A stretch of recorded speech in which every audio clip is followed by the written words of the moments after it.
Boa tarde, gente. Aqui é o Lucas, da equipe de História, Filosofia e Sociologia do Poliedro, do Plantão. Eu vim aqui hoje para falar com vocês sobre um tema que tem estado bastante em voga nos vestibulares, na parte de humanas, e nesses últimos dias com o material de vocês, né?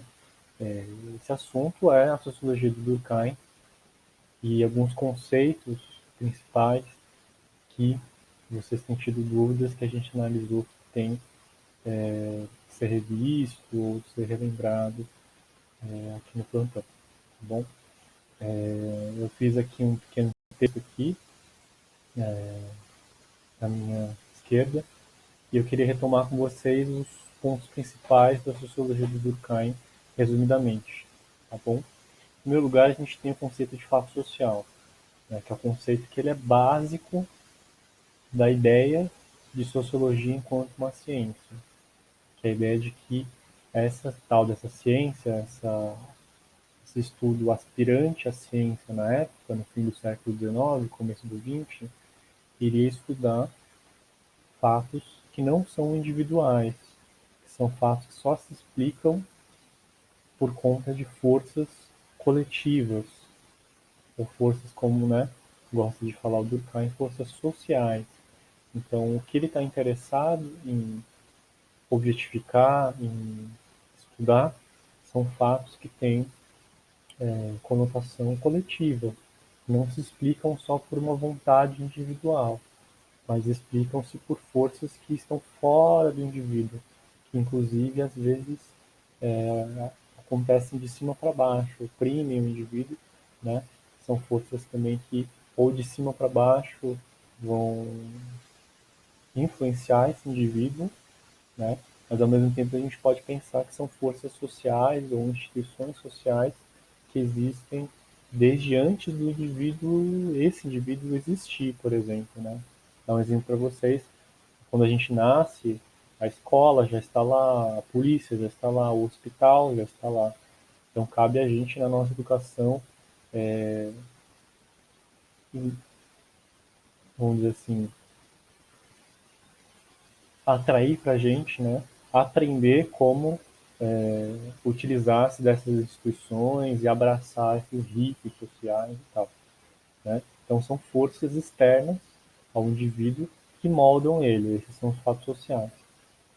Esses fatos e essas sociedades têm uma espécie de lógica de processo que pode ser vista de duas formas, tá bom? As sociedades que são mais simples, entre aspas, na visão do Durkheim, como os ameríndios, aqui, né, na América, algumas tribos africanas, são sociedades mais horizontais, sociedades que não têm uma hierarquia muito grande, muito desenvolvida, né? Funcionariam conforme a solidariedade mecânica, conforme diz o Durkheim. Por que solidariedade mecânica? Porque cooperação ou organização mecânica. É que ele diz no sentido em que essas sociedades elas são tão estáveis e são tão, elas indiferenciam tanto as pessoas que é muito fácil, é muito mecânico que ocorra uma interação entre as diversas pessoas dessa sociedade, né? Os cargos eles estão sempre lá, as funções, a hierarquia está sempre lá a mesma. Então, a reprodução da solidariedade, da organização dessa sociedade é uma coisa muito mais fácil de acontecer. Diferentemente da sociedade em que ele julgava que a gente estava na época, que é a sociedade industrial, né? Que é uma sociedade muito mais complexa, com hierarquias, tudo bem? Em que nessa sociedade, então, a gente vai ter funcionando a tal da solidariedade orgânica, em que nem vamos pensar assim, um corpo humano, por exemplo, né? Você está entendendo? Um corpo tem vários órgãos. E esses órgãos, eles são responsáveis por coisas diferentes, cada um desses órgãos. O pulmão, o coração, o estômago. Assim ele via a sociedade industrial como extremamente complexa, com uma divisão de trabalho muito grande, né? Em que nessa divisão social muito forte, não era muito óbvio, ou não era tão óbvio assim como nas sociedades de solidariedade mecânica, por que que as pessoas tinham que viver juntas, né? E cooperando entre si. Vamos pensar, por exemplo, numa vida hoje em São Paulo, né? Quantas milhões de pessoas tem aqui, quão diferentes elas são, né? E como que é um organismo complexo de funcionamento, né? É uma solidariedade orgânica e menos óbvia e menos dada do que a solidariedade mecânica de sociedades menos complexas, entre aspas. Só lembrando que esse é um tipo de entendimento que será muito criticado e muito desenvolvido, né, criticamente pelos antropólogos e sociólogos posteriores ao Durkheim, tá bom?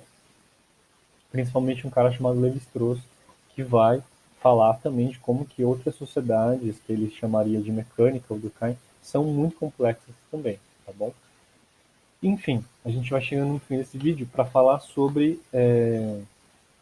quando a solidariedade não dá certo, né? Uma das funções da sociologia para o Durkheim, além de entender os fatos sociais, era ajudar a sociedade a funcionar bem. E como é que a sociedade funcionaria bem através da sociologia? Seria através da sociologia investigando e encontrando anomalias e anomias sociais, ou seja, comportamentos que fogem do normal, né? E que no vocabulário do Durkheim fogem à solidariedade, né? São pessoas, são coletivos que estão, vamos dizer assim, à margem do funcionamento normal da sociedade, e a sociologia tem que entender por que que isso acontece e como que a gente pode integrar, vamos dizer, essas pessoas à normalidade social, né? O fato social mais robusto e grave da anomia ou de uma anomalia do Durkheim era o suicídio. Por isso que ele faz um livro, né, um dos seus primeiros livros, só falando sobre os tipos de suicídio, explicando eles, né, e até matematicamente, né, falando assim, olha, no inverno ocorre mais suicídio na França do que no verão, as pessoas estão mais isoladas, enfim, né, ele vai explicar esse tipo de suicídio e indicar formas de evitar esse tipo de fato social, né. Nesse livro, então, ele vai dividir os tipos de suicídio em três básicos, né? Primeiro, aqui na lista vocês estão vendo o suicídio altruísta, que é um suicídio que ele não é exatamente feito contra a sociedade, né? Ele é o menos anômalo do que os outros tipos de suicídio. É um suicídio em que a pessoa está protegendo, está dando a sua vida pelo coletivo. Coloquei como exemplo aqui, por exemplo, né, os bombeiros, né? Um cara que vai salvar a vida de uma pessoa e acaba morrendo por causa disso no incêndio. Isso é um suicídio, uma espécie de suicídio altruísta, né? Não que o cara tenha ido lá para se suicidar, mas é uma forma dele ter dado a sua vida por isso. Em segundo lugar, você tem o suicídio anômico, que é um suicídio onde o Estado e os laços sociais eles estão esgarçados, eles estão cortados temporariamente, né? E você vê esse tipo de suicídio em situações como guerras, ou em situações em que você tem refugiados tendo, né, que se deslocar em quilômetros de distância para encontrar um lugar seguro. Então, nesse tipo de situação, guerras, ou refúgios, exílios, degredos, o suicídio ele ocorre com a total falta de esteio social, de, né, isolamento forçado, tudo bem? Esse é o suicídio anônimo. O terceiro e o mais complexo tipo de suicídio é o suicídio egoísta, que é um suicídio em que, não obstante a pessoa viva com uma certa estrutura social ao seu lado, que tem acessos ao Estado, a ajuda que um Estado pode dar, essa pessoa escolhe tirar a sua vida, não concordar com o estado de coisas, por não se sentir plenamente integrado ou feliz com a vida social que ela leva e com o estado sobre o qual ela está numa constituição, etc. E tal. E aí você tem vários exemplos que poderiam ser colocados. Um exemplo que é muito perguntado para a gente é o exemplo do jogo da baleia azul. Não sei se vocês lembram que foi né, uma espécie de, de jogo feito na internet, onde os adolescentes acabavam sendo forçados, de certa forma, ou enfim, pressionados a cometerem violências contra o seu próprio corpo e, no fim das contas, até o suicídio, né? Esse é um tipo de suicídio que, apesar da sua dramaticidade, ele revela um suicídio feito por pessoas que mal e mal tinham um esteio social ali, pai, mãe, escola, enfim. Então isso seria caracterizado como suicídio egoísta por Durkheim, né? Ou, por exemplo, um caso famoso, que é o livro do Goethe, que é o sobre o jovem Werther, né? Que é um moço que ele se mata, ó, spoiler, né?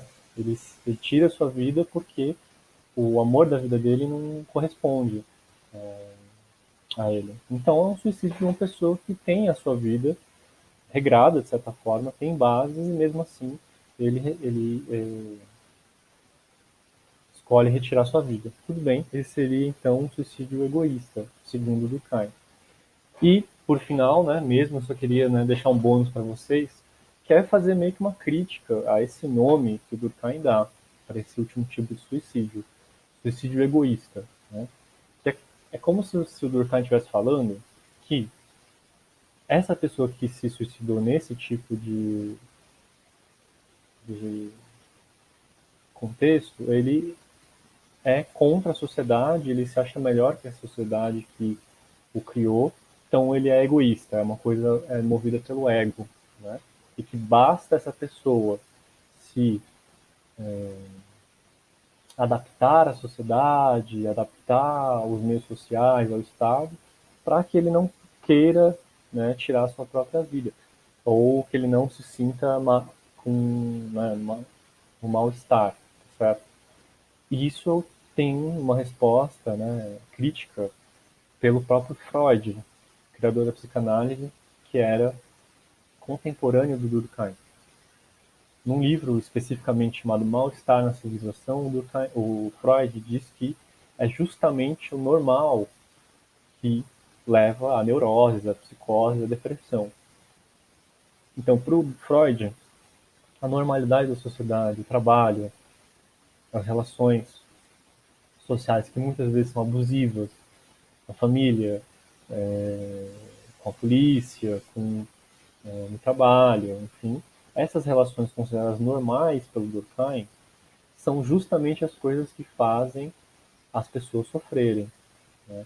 Então, o controle dos impulsos das pessoas na civilização é justamente o que leva ao sofrimento psíquico, ao sofrimento do subconsciente e do consciente. Né? Então, essa é uma coisa que vocês vão ver mais para frente no curso de sociologia também, provavelmente, que é uma crítica possível para vocês utilizarem ou não, vocês pensarem quanto à sociologia do Durkheim. Bem, gente, então é isso. A gente viu o fato social, as solidariedades, os tipos de suicídio e uma espécie de crítica ao Durkheim aí para ajudar vocês, tá bom? Espero que tenha sido claro, tá? A explicação para vocês. E a gente se vê. Sempre que vocês precisarem, o plantão tá aqui para tirar as dúvidas de vocês. Obrigado, viu?